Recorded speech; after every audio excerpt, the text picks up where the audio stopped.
N2 जो है, यहाँ से मैं समझा देता हूँ इस चीज़ को, क्योंकि चार्ज यहाँ पर देखता हूँ सिंस, इसी चीज़ को मैं एक्सप्लेन कर देता हूँ यहाँ पर। सिंस जो नेट चार्ज हो जाएगा, आप ये कह सकते हैं sir charge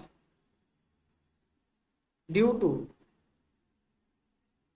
proton plus charge due to electron. या तो प्रोटॉन के वजह से होगा चार्ज और इलेक्ट्रॉन के वजह से होगा चार्ज। अगर सिस्टम में इलेक्ट्रॉन प्रोटॉन दोनों है तो हम इतना कह सकते हैं कि N1 इलेक्ट्रॉन है और N2 प्रोटॉन है, तो दोनों का वजह से आपका चार्जेज होने वाला है।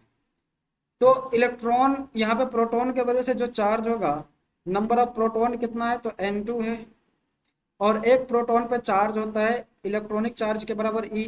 ठीक है, हम यहाँ पर जानते हैं कि जितना इलेक्ट्रॉन पे चार्ज होता है उतना प्रोटॉन पे चार्ज होता है, और उसको हम लोग बोलते हैं इलेक्ट्रॉनिक चार्ज। ठीक है, और N2 और नंबर ऑफ इलेक्ट्रॉन है। ठीक है, सॉरी N2 तो नंबर ऑफ प्रोटॉन था, N1 नंबर ऑफ इलेक्ट्रॉन कितना है, तो इलेक्ट्रॉन के वजह से माइनस चार्ज होगा तो N1 और E। यहाँ पर ई इलेक्ट्रॉन और प्रोटॉन नहीं है, यहाँ पर जो ई है इलेक्ट्रॉनिक चार्ज है, यानी कि एक प्रोटॉन या नहीं तो एक इलेक्ट्रॉन पे जो नेट चार्ज होती है उसी को हम लोग बोलते हैं ई। तो यहाँ से आप लोग ये कह सकते हो, क्या कह सकते हैं, तो N2 माइनस N1 इंटू ई। तो यही चीज़ें मैंने यहाँ पर लिखा। ठीक है, अब एक बात और यहाँ पर समझ ले, समझने लायक जो बात है यहाँ पर कि नोट करके इस पॉइंट को लिख लेते हैं हम लोग। नोट पॉइंट लिखते हैं, एक नोट लिख लेते हैं। नोट में क्या लिखेंगे कि मान के चलो अपने पास एक न्यूट्रल बॉडी है, न्यूट्रल बॉडी है, न्यूट्रल बॉडी है, बॉडी। ठीक है, अगर मान के चलो इसमें से मैं क्या करता हूँ, इलेक्ट्रॉन को रिमूव कर रहा हूँ, कुछ इलेक्ट्रॉन को यहाँ से हटा रहा हूँ। तो इलेक्ट्रॉन हटा रहा हूँ यानी कि माइनस चार्ज आप क्या कर रहे हैं, कम कर रहे हैं। इसका मतलब है इसके ऊपर क्या हो जाएगा, पॉजिटिव चार्ज होगा। तो इलेक्ट्रॉन निकालने का मतलब है कि इसके ऊपर जो चार्ज आएगा वो पॉजिटिव चार्ज आ जाएगा। थोड़ा देर रुको, इसके ऊपर हम समझ जाएंगे। यानी कि जो बॉडी हो जाएगा कैसा हो जाएगा, पॉजिटिव चार्ज होगा अगर इलेक्ट्रॉन हम निकाल रहे हैं तो। तो ये पॉजिटिव चार्ज हो जाएगा। अगर ये आपका कंडक्टर है तो एक्सेस चार्ज कहने का मतलब क्या हुआ कि या तो ये तो इलेक्ट्रॉन रिमूव के वजह से या इलेक्ट्रॉन को ऐड करने के वजह से इस न्यूट्रल बॉडी के ऊपर जो चार्ज आती है उसी को हम लोग बोलते हैं एक्सेस चार्ज। और अगर ये अपने पास मान के चलो ये बॉडी जो है अगर कंडक्टर है तो इसके सरफेस के ऊपर एक्सेस चार्ज क्या होगा, डिस्ट्रीब्यूट हो जाएगा। ठीक है, अगर मान के चलो यहाँ से मैं क्या करता हूँ,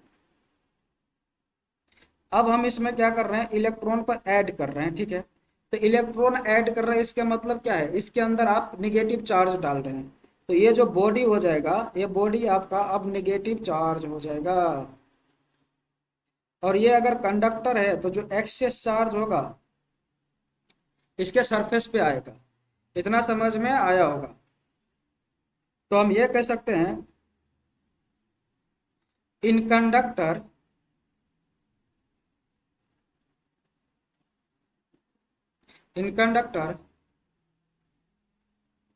excess charge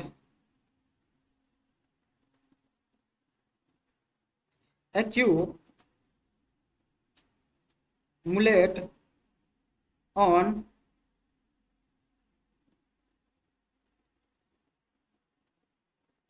surface. Excess charge कैसे आते हैं, एक्सेस चार्ज जब इलेक्ट्रॉन का अगर आप ऐड करोगे या सब्ट्रैक्ट करोगे तो इसके ऊपर क्या होती है, एक्सेस चार्ज आती है, उसी को बोलते हैं हम लोग एक्सेस चार्ज। ठीक है, तो अगर ये कंडक्टर है तो कहाँ पर आ जाएगा, इसके सरफेस के ऊपर आ जाएगा। एक पॉइंट और यहाँ पर लिखेंगे हम लोग,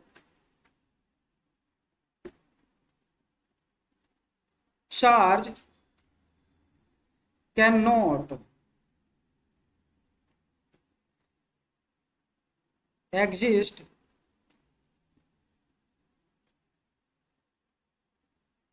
विदाउट मास। मास के बिना चार्ज आपका एग्जिस्ट नहीं करेगा, बट मास कैन एग्जिस्ट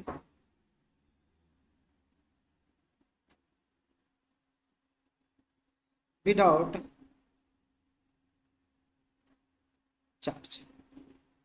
ये पॉइंट याद रखना, जो charge can not exist without mass but mass can exist without charge. यानी कि अगर चार्ज है तो डेफिनेटली मास होगा, बट इसका रिवर्स देखें, अगर मास है तो मे भी हो सकता है चार्ज हो भी या नहीं भी। जैसे एग्जांपल की बात करें तो neutron,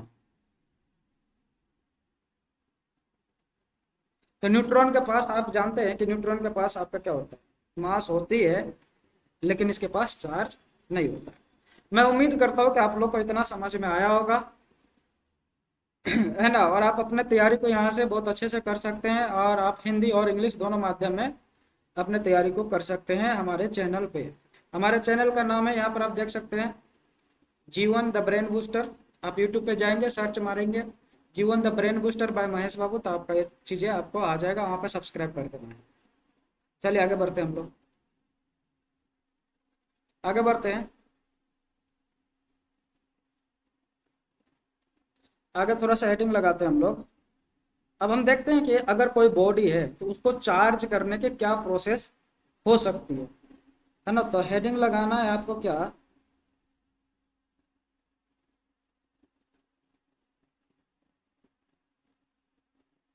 method of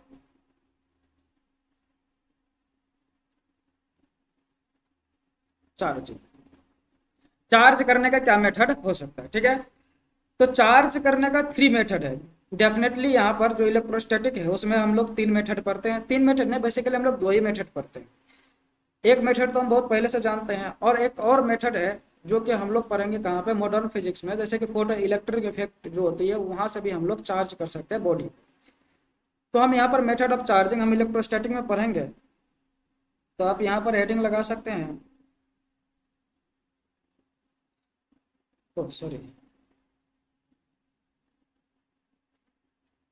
their are 3 way to charge any neutral body, किसी भी न्यूट्रल बॉडी को हम लोग तीन तरीके से चार्ज कर सकते हैं, ठीक है। सबसे पहला मेथड है बाय इंडक्शन।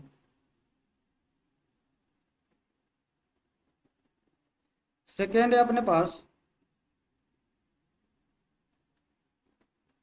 सेकेंड अपने पास है bye conduction.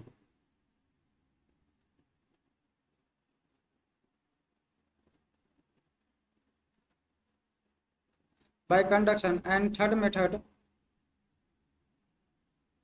By friction. By friction, ये तीन मेथड हम लोग जनरली यहाँ पर पढ़ने वाले हैं, ठीक है। By induction, bye conduction and by friction. तो एक एक करके हम लोग यहाँ पे पढ़ते हैं। तो आप हेडिंग लगा ले,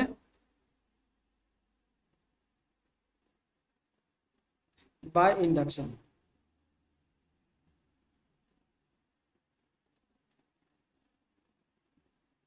बाय इंडक्शन, ठीक है। अब इसमें क्या होगा, ये इसमें जो चार्ज करते हैं ना हम लोग, बॉडी को टच में नहीं लाते हैं, किसी भी चार्ज बॉडी को हम लोग टच में नहीं लाते हैं। कुछ डिस्टेंस पे हम लोग चार्ज बॉडी को रखते हैं, और जो चार्ज बॉडी है उसके वजह से जो बॉडी आपका न्यूट्रल है वो भी क्या होता है, चार्ज हो जाती है। तो इसी को बोलते हैं बाय इंडक्शन। तो हम लोग क्या कर सकते हैं, अच्छा एक minute,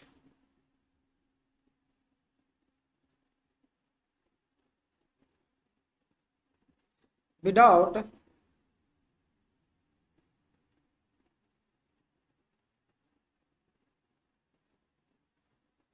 touching an object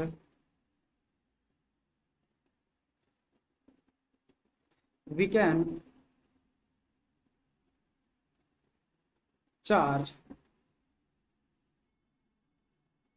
that object।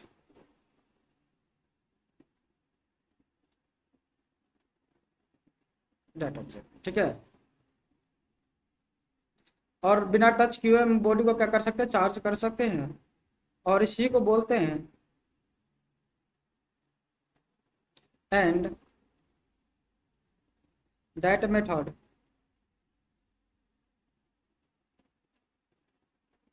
is called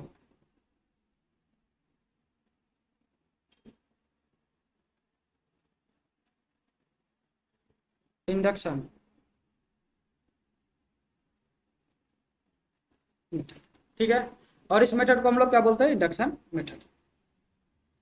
अच्छा, तो जैसे एग्जांपल से हम लोग समझाते हैं आपको, मैं समझा रहा हूँ आपको कि मान के चलो अपने पास एक न्यूट्रल बॉडी है, ठीक है। ये न्यूट्रल क्यों होती है, क्योंकि इसमें जितना नंबर ऑफ इलेक्ट्रॉन होती है उतना ही नंबर ऑफ प्रोटॉन भी होता है। इसी के वजह से इसके ऊपर जो नेट चार्ज होती है वो जीरो होती है, ठीक है। अब इसके नज़दीक हम क्या करते हैं, एक चार्ज बॉडी को लाते हैं, ठीक है। हम लाते हैं charge body, positive charge body को हम लाते हैं। तो क्या होगा कि इसके अंदर इलेक्ट्रॉन और प्रोटॉन दोनों हैं, लेकिन दोनों के वजह से इसके ऊपर क्या है, नेट चार्ज आपका जीरो है। तो ये प्लस के वजह से इसके अंदर जो भी निगेटिव होगा, निगेटिव चार्ज होगा, वो क्या होगा, इधर की तरफ आपका अट्रैक्ट हो जाएगा, खिंचा जाएगा। हम जानते हैं कि अगर प्लस माइनस होगा तो प्लस प्लस रिपेल करता है और माइनस प्लस एक दूसरे को अट्रैक्ट कर लेगा। तो इसका जो भी माइनस इधर खींच लेगा और ये प्लस आपका किधर आ जाएगा, इधर आ जाएगा। अब मान के चलो इसको हम ग्राउंड कर दिए, तो जो भी अपने पास प्लस चार्ज है ये सब के सब किधर चल जाएगा, ग्राउंड में चल जाएगा। अब आप इस बॉडी को आप कह सकते हो, क्या कह सकते हो कि ये जो बॉडी था अपने पास जो न्यूट्रल था, अब इसके ऊपर सिर्फ और सिर्फ निगेटिव चार्ज बचेगा, क्योंकि जो भी पॉजिटिव चार्ज है सारा चार्ज किधर चल गया, ग्राउंड में चल गया। तो इसके ऊपर सिर्फ और सिर्फ नेगेटिव चार्ज बचेगा, ठीक है। आगे बढ़ते हम लोग, ये एग्जाम्पल फर्स्ट था। एग्जाम्पल फर्स्ट से आप लोगों को समझ में आया होगा, मैं ऐसा उम्मीद कर रहा हूँ, ठीक है।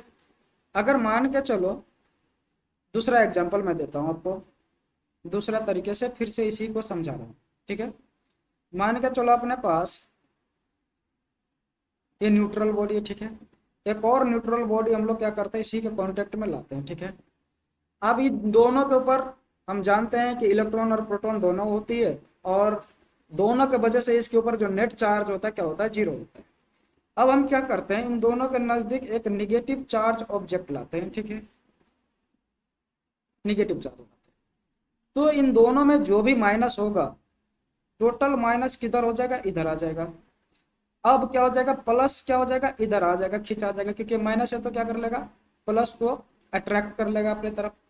अब इन दोनों को अगर अलग अलग करके देखो तो आपको दिखाई देगा कि सर ये तो निगेटिव चार्ज हो गया, ठीक है, ये निगेटिव चार्ज हो गया, ये निगेटिव चार्ज हो गया, ठीक है, और ये वाला जो है इधर वाला क्या हो जाएगा आपका, ये आपका पॉजिटिव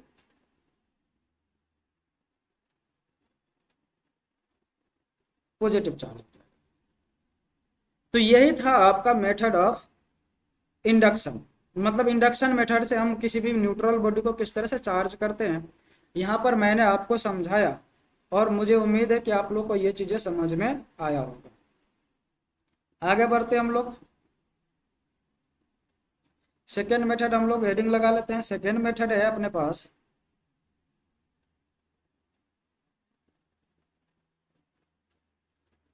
सेकेंड मेथड है बाय कंडक्शन मेथड।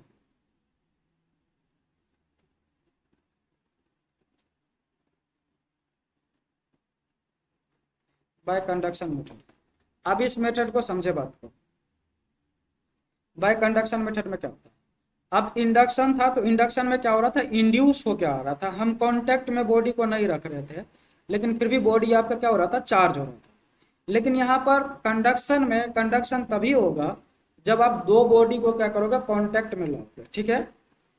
तो हम यहाँ पर डेफिनेशन के तौर पे इसको लिखते हैं कि when a neutral body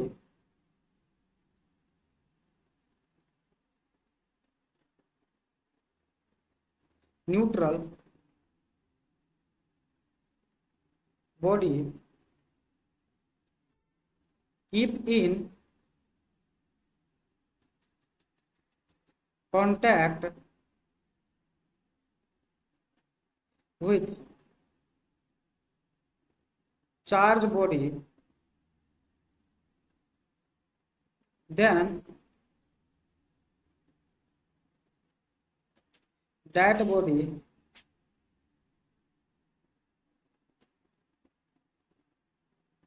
will get charged, and this method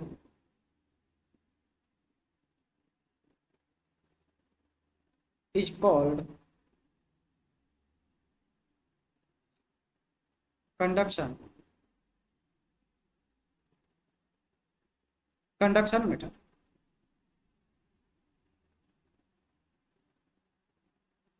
और इस मेथड को हम लोग क्या बोलते हैं, कंडक्शन मेथड, ठीक है। आपको इतना समझ में आया होगा मैं उम्मीद करता हूँ। जैसे कि एग्जांपल से इस चीज़ को समझ ले, कि जैसे कि मैंने लिया, क्या एग्जांपल से समझो इस चीज़ को। अगर अपने पास ये न्यूट्रल बॉडी है, ठीक है, ये न्यूट्रल बॉडी है, अब इसके कांटेक्ट में हम क्या करते हैं, एक चार्ज बॉडी को लाते हैं, ये पॉजिटिव चार्ज हम लाए। अब इसमें से पॉजिटिव चार्ज क्या होगा, इसमें कुछ ट्रांसफर हो जाएगा, तो ये बॉडी भी आपका किस तरह से हो जाएगा, तो ये बॉडी भी आपका पॉजिटिव चार्ज हो जाएगा। यही है आपका क्या, इंडक्शन मेथड। अच्छा, और एग्जांपल से समझते हैं। अच्छा, लेट सपोज ये अपने पास न्यूट्रल बॉडी है, अब इसके कांटेक्ट में लाते हैं हम एक बॉडी निगेटिव चार्ज, ठीक है, तो इसमें से निगेटिव चार्ज इसमें क्या हो जाएगा, ट्रांसफर हो जाएगा।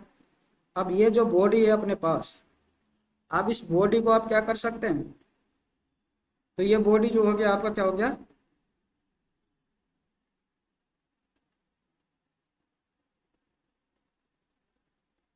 Negative charge.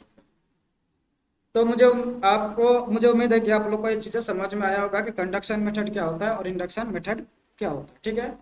एक बात ध्यान रखना, नोट करके ये पॉइंट लिख लेना है। नोट करके क्या लिखना है, कि जो आपका इंडक्शन मेथड है और कंडक्शन मेथड है, दोनों का दोनों सिर्फ और सिर्फ कंडक्टर के लिए वैलिड है। नॉन कंडक्टर के लिए इंडक्शन और कंडक्शन मेथड क्या है, वैलिड नहीं होती है, क्योंकि नॉन कंडक्टर में आपका फ्री इलेक्ट्रॉन नहीं होती है, तो मूवमेंट का कंसेप्ट नहीं बन पाता, इसलिए इंडक्शन और कंडक्शन मेथड नॉन कंडक्टर के लिए वैलिड नहीं है।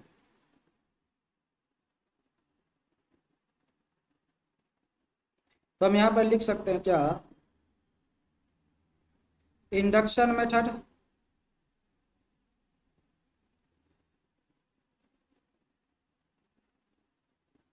And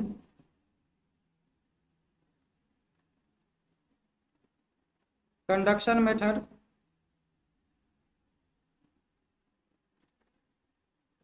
will valid for conductor, conductor के लिए वैलिड है, ठीक है। अच्छा, अब ये थर्ड मेथड जो है अपने पास, ये भी, ये इसको भी यहीं पर हम लोग देख लेते हैं। इसको बहुत ज़्यादा पढ़ने की ज़रूरत नहीं है, बाय फ्रिक्शन मेथड ये आपका नहीं आएगा।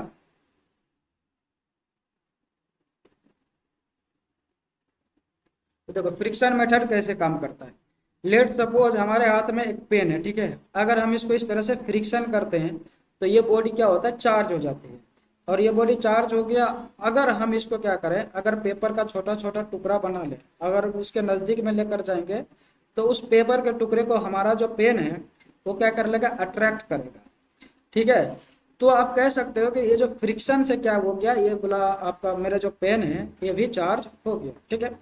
तो आप कह सकते हो कि अगर आप किसी भी बॉडी में आप फ्रिक्शन देते हो तो बॉडी क्या हो जाएगा, आपका चार्ज हो जाएगा। तो बस यहाँ पर यही चीज लिखते हैं,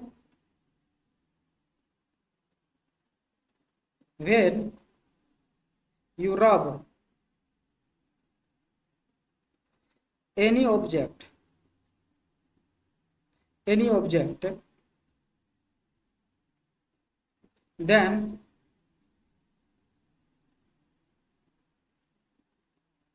they will get charged, they will get charged। तो यह था मेथड ऑफ चार्जिंग, और मेथड ऑफ चार्जिंग मैंने आप लोगों को समझाया। मेथड ऑफ चार्जिंग में हम लोगों ने तीन चीजें पढ़ा, बाय इंडक्शन, बाय कंडक्शन और बाय फ्रिक्शन। जो इंडक्शन और कंडक्शन मेथड है सिर्फ और सिर्फ कंडक्टर के लिए वैलिड है, नॉन कंडक्टर के लिए वैलिड नहीं है, क्योंकि नॉन कंडक्टर में आपका फ्री इलेक्ट्रॉन नहीं होता है, इसलिए मूवमेंट के कॉन्सेप्ट जो होता है नहीं बनता है।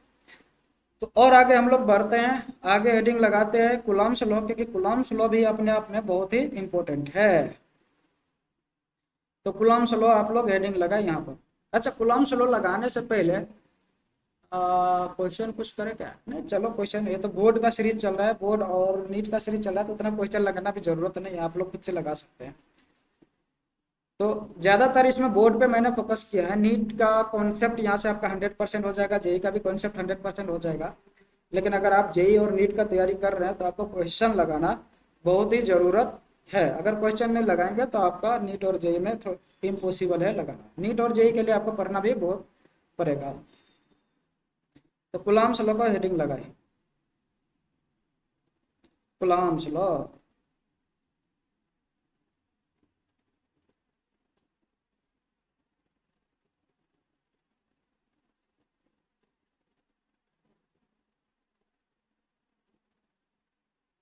कूलम्ब्स लॉ, चले देखिए कूलम्ब्स लॉ। कूलम्ब्स लॉ क्या है, समझते बात को। कूलम्ब्स लॉ, लेट सपोज दो पॉइंट चार्ज है Q1 एंड Q2, और इन दोनों के बीच का डिस्टेंस हम मान लेते हैं क्या है, R, ठीक है। तो Q1 और Q2 के बीच में एक फोर्स लगेगा, और चार्ज के बीच में जो फोर्स लगती है उसको बोलते हैं इलेक्ट्रोस्टैटिक फोर्स। तो कूलम्ब्स ने क्या कहा, कूलम्ब्स ने सिंपल ये बात बताया कि अगर दो चार्ज है, इन दोनों के बीच में अगर फोर्स लग रहा है तो चार्ज के प्रोडक्ट के डायरेक्टली प्रोपोर्शनल होगा और इन्वर्सली प्रोपोर्शनल होगा स्क्वायर ऑफ डिस्टेंस का। इसने बोला था, ये बात इसने कूलम ने बोला। जैसे कि मैं समझाता हूँ क्या चीजें बोला था, कि डेफिनेशन के तौर पे मैं समझाता हूँ।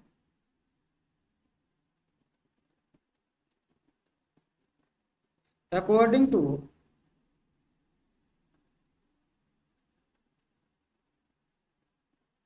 Coulomb's law, force between 2 point charge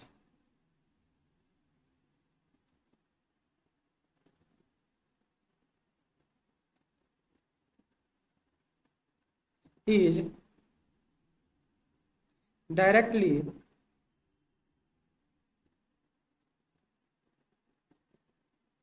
proportional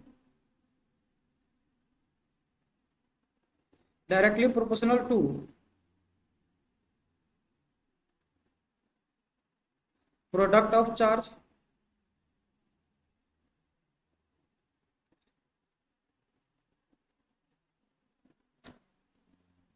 and inversely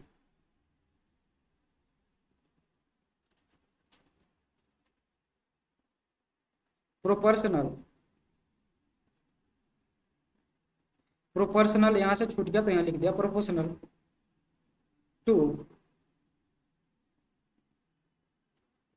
square of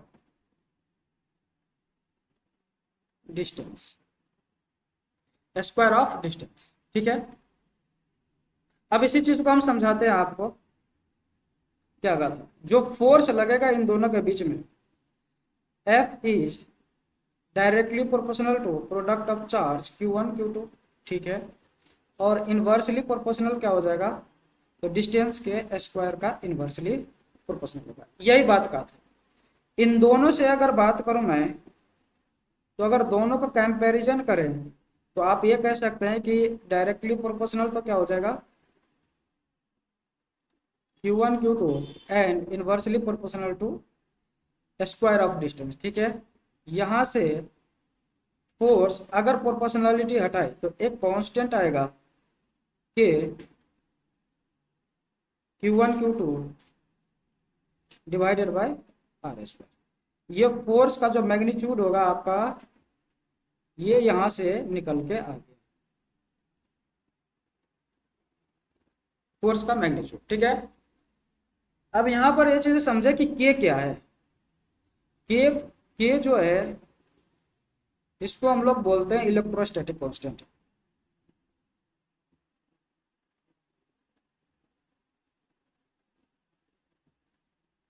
electrostatic constant, electrostatic constant, और इसका जो वैल्यू होता है 1/4 पाई एप्सिलॉन ई नोट जो है अपने आप में एक कांस्टेंट है जिसको हम लोग परमिटिविटी ऑफ फ्री स्पेस बोलते हैं।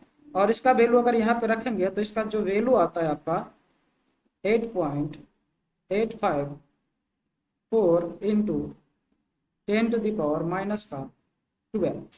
और इसका जो यूनिट हो जाएगा आपका, यहाँ से आप यूनिट निकाल सकते हैं। के का यूनिट क्या हो जाएगा, न्यूटन मीटर स्क्वायर पर कूलम स्क्वायर। तो इसका यूनिट मैं यहाँ पर लिख देता हूँ, न्यूटन मीटर स्क्वायर पर कूलम स्क्वायर। ठीक है, अब यहाँ पर जो है,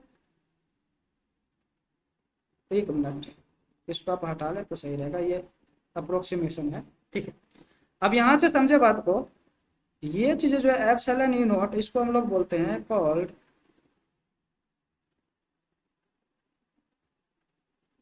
permittivity, permittivity of, oh sorry तो गलत हो गया थोड़ा सा। अच्छा, इसका वैल्यू इतना नहीं होता है, बल्कि ये यहाँ पर कैंसिल कर ले, ये यहाँ पर थोड़ा सा गलत है। ठीक है, परमिटिविटी ऑफ फ्री स्पेस, और इसका वैल्यू होता है ये वाला 8.854 इंटू 10⁻⁻12। और ये हो जाएगा इसका यूनिट न्यूटन। अच्छा, न्यूटन नहीं बल्कि यूनिट तो आपका, अच्छा इसका यूनिट क्या हो जाएगा, तो इसका यूनिट अगर निकालोगे तो कूलम स्क्वायर न्यूटन पर मीटर स्क्वायर। ठीक है, अगर परमिटिविटी ऑफ फ्री स्पेस का जो वैल्यू है अगर आप यहाँ पर रख देंगे तो इसका जो वैल्यू आ जाएगा, के का वैल्यू जो आ जाएगा आपका 9 इंटू 10⁹9, और ये आपका यूनिट यही रहेगा, ठीक है। तो के का वैल्यू कितना है, 9 इंटू 10⁹9, और न्यूटन मीटर स्क्वायर पर कूलम स्क्वायर। यहाँ पर मैं थोड़ा सा लिख लेता हूँ,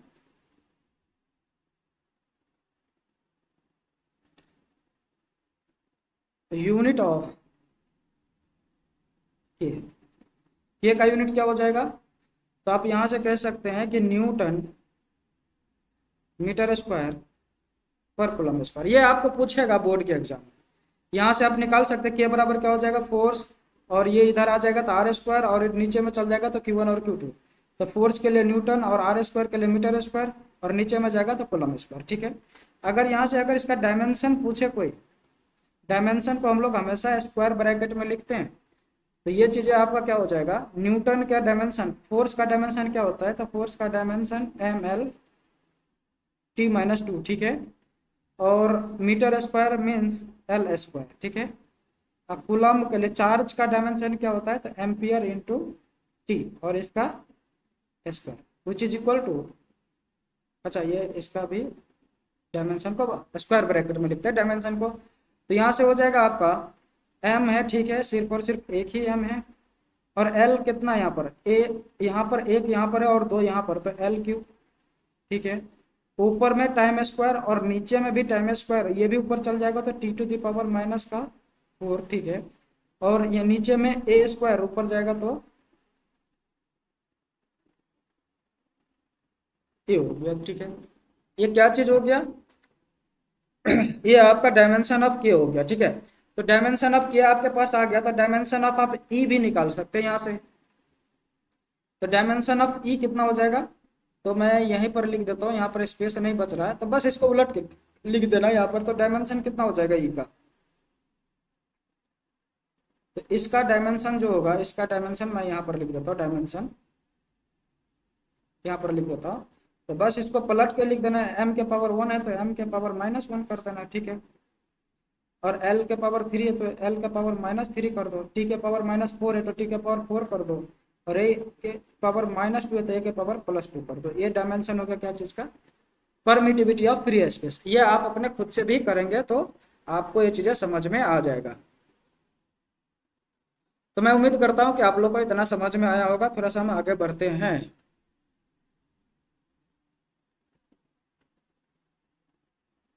हम लोग ये जानते हैं क्या कि फोर्स जो होता है वेक्टर क्वांटिटी होता है। वी नो डैट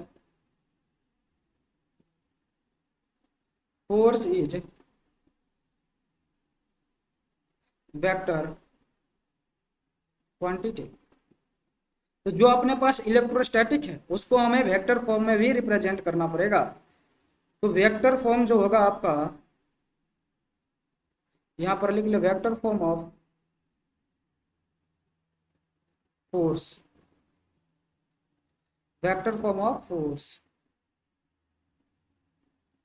अच्छा, तो वेक्टर फॉर्म के लिए हमें क्या करना पड़ेगा, एक डायरेक्शन लगाना पड़ेगा, ठीक है। तो मान के चलो अपने पास ये फोर्स है, तो फोर्स का जो वैल्यू आया था कूलम्स लॉ से, के Q1 Q2 divided by R square, जहां पर जो के था इसका वैल्यू आया था 9 इंटू 10⁹9, और इसका यूनिट था न्यूटन मीटर स्क्वायर पर कूलम स्क्वायर, ठीक है। ये वैल्यू आप लोग याद रखना। अब हम जानते हैं कि अगर हमें वेक्टर फॉर्म में लिखना है तो हमें क्या करना पड़ेगा, इधर तो डायरेक्शन दिखाना पड़ेगा, और उधर के लिए डायरेक्शन आप कैसे निकालोगे, तो डायरेक्शन के लिए हमें एक यूनिट वेक्टर से मल्टीप्लाई करना पड़ेगा। यूनिट वेक्टर हमेशा ध्यान रखना, जो डायरेक्शन को अगर निकालना है, अगर किसी भी वेक्टर का डायरेक्शन निकालना है तो आप हमेशा क्या करेंगे, उस वेक्टर का यूनिट वेक्टर निकालते। यूनिट वेक्टर जो होता है हमेशा डायरेक्शन को ही रिप्रेजेंट करता है। तो अगर मैं यहाँ पे बोलूँ तो वेक्टर डिवाइडेड बाय इसका मैग्नीट्यूड, यूनिट वेक्टर का मतलब क्या होता है, वेक्टर डिवाइडेड बाय मैग्नीट्यूड। तो यहाँ पर अगर हम रखेंगे तो के Q1 Q2 डिवाइडेड बाय, अच्छा तो यूनिट वेक्टर का जगह पे vector r divided by r रखेंगे, तो नीचे में एक r था और एक r यहाँ से आ जाएगा, तो यहाँ पे हो जाएगा r³ और वेक्टर r, और इधर क्या हो जाएगा आपका फोर्स। तो यही है आपका वेक्टर रिप्रेजेंटेशन। जो कि बोर्ड के एग्जाम के पॉइंट ऑफ व्यू से एमसीक्यू में आपका 1 मार्क्स का ये चीज़ें आता है। ठीक है, तो ये था वेक्टर रिप्रेजेंटेशन। तो आज के क्लास में मैं इतना ही करूँगा, बाकी हम लोग अगले क्लास में करेंगे। और वीडियो अच्छा लगे तो लाइक शेयर सब्सक्राइब जरूर कीजिए।